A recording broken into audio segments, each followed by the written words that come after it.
Assalamualaikum warahmatullahi wabarakatuh. Alhamdulillah wassalatu wassalamu ala rasulillah wa alihi wa sahbihi wa man wala. Para jemaah yang dimuliakan Allah, saya mencintai kalian semua kan Allah. Semoga Allah pertemukan kita di dunia dalam taat dan di akhirat di surga Allah Subhanahu wa taala. Insyaallah kali ini kita akan membahas sirah Nabi Muhammad sallallahu alaihi wasallam. Pembahasan kita kali ini tentang kondisi bangsa Arab sebelum kenabian. Al-Arabu qabla nubuwah. Ketahuilah bahwa mayoritas bangsa Arab sebelum kenabian adalah penyembah berhala. Kehidupan mereka sangat jauh dari nilai-nilai agama.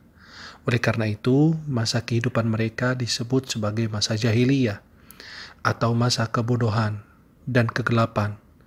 Tata cara ibadah mereka adalah menyembah berhala yang mereka anggap dapat mendatangkan manfaat dan menjauhkan petaka dari diri mereka. Di antara berhala sesembahan mereka yang paling terkenal, yaitu Lata, Uzza, Manat, dan Hubal.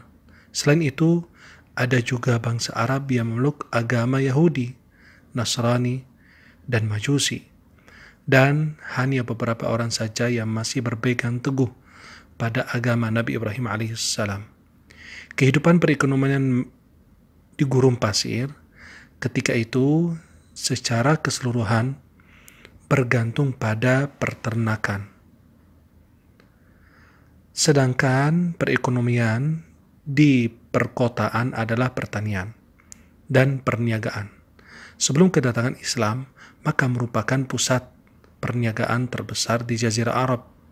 Sebagaimana juga di sana dijumpai kebudayaan yang sangat maju di beberapa tempat.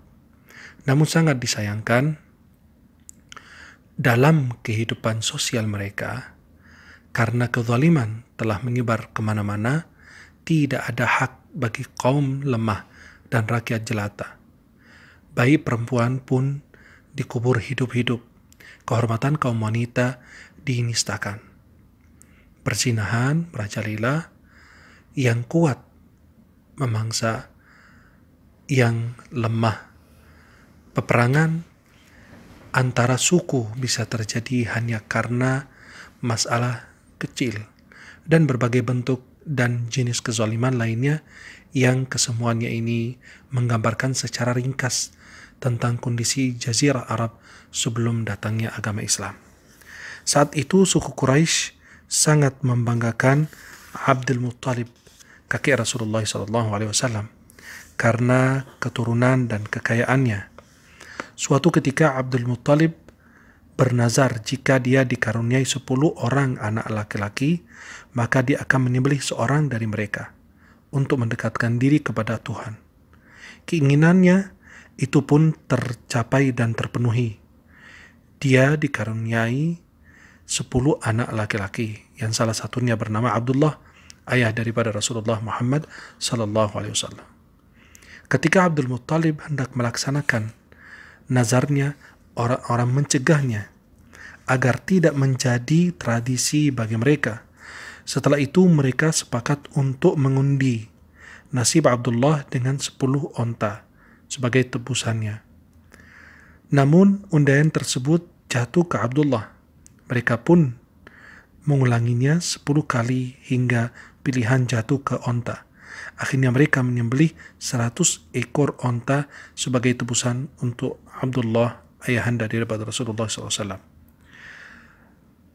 Abdullah adalah putra yang paling dicintai oleh Abdul Muttalib. Terlebih setelah peristiwa penebusan itu. Setelah dewasa, nampak pancaran sinar yang tidak dijumpai pada diri orang lain. Abdul Muttalib kemudian menikahkannya dengan seorang gadis dari Bani Zahra atau Bani Zuhra yang bernama Aminah binti Wahb. Abdullah pun menjalankan kewajibannya sebagai kepala rumah tangga. Setelah beberapa bulan masa kehamilan Aminah, dia lalu berangkat ke negeri Syam bersama rombongan dagang.